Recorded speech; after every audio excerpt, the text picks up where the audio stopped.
Missed connections. The thing about self-check-in is that you've got no one to blame but yourself. If someone else has allocated you a seat and you end up in amongst 25, 16-year-old Italian kids, then you can curse the bastard who checked you in. That offers you some comforting catharsis, while the throng are talking excitedly and loudly around you. But if you've chosen that seat yourself, then there's nothing to comfort you when the kids are passing sweets back and forth across your body and over your head like you just didn't exist. 25 Italians would have been bad enough if we were on time and I was likely to make my tight connection. But seeing as we were running 45 minutes late and we were still sat on the Heathrow runway going nowhere, I was ticking like a time bomb. It might have only taken one dropped Haribo for me to have a falling down moment.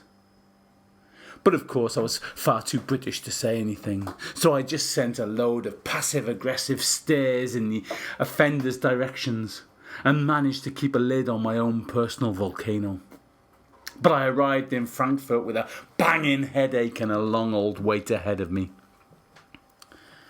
I wonder when I started wearing my rose-tinted coloured spectacles. I wonder when I started thinking things were better in the old days, and I wonder if they really were. I seem to remember when flights were delayed in the good old days, the airline staff could not apologise enough. But companies certainly never say sorry these days. Not real apologies anyway. They mumble their apologies in a half-hearted fashion, like a child being forced to apologise to his brother when he's convinced of his innocence. So that's what I got from Lufthansa. They may as well have said, "It's so unfair. Why do I have to say sorry?" "Sorry. There, I said it. Can I have the TV back on now?" But on the bright side, they gave me a €10 token to spend on food.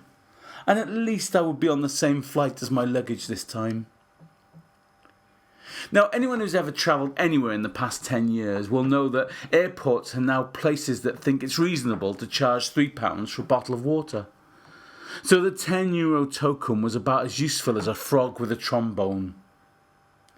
Anyway, I was hungry and I had time to kill, so I went to the restaurant that looked the most promising, just so I could be the most disappointed. And true to form, I was.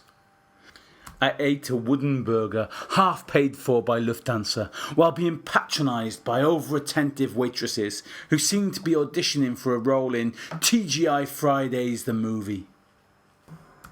It was the kind of place where they ask you repeatedly if everything is okay, but really don't expect to hear the word no. This was my conversation with some poor, unsuspecting waitress. "Is everything okay?" "Do you mean the food or life?" She looked a little uncertain now, a little confused. "The food." It was okay. I think she thought that out of politeness she should now inquire about life. "It stinks," I said with a grumpy snarl. They left me alone after that. Prague Airport, home. I'd eventually arrived some 16 hours after I departed from Newport, South Wales, but had my luggage. As is well documented elsewhere, my luggage and I are not on the best of terms. My suitcase is a maverick, a free spirit who loves to explore foreign climes, recently spending extra time in Frankfurt, Amsterdam and Istanbul. So how about this time? Was it tired and achy and longing for its home like its owner? Or was it off in search of adventure? The conveyor belt sprang into life and almost immediately bags started to appear. I watched with a mixture of hope that the impossible had happened and resigned acceptance that my suitcase would not have made it to Prague. Quite a throng had formed at the conveyor belt now, and bags were coming to a penny. Why do people wrap their luggage in cling film? It costs a near fortune, and I always wonder how you get it off when you reach your destination.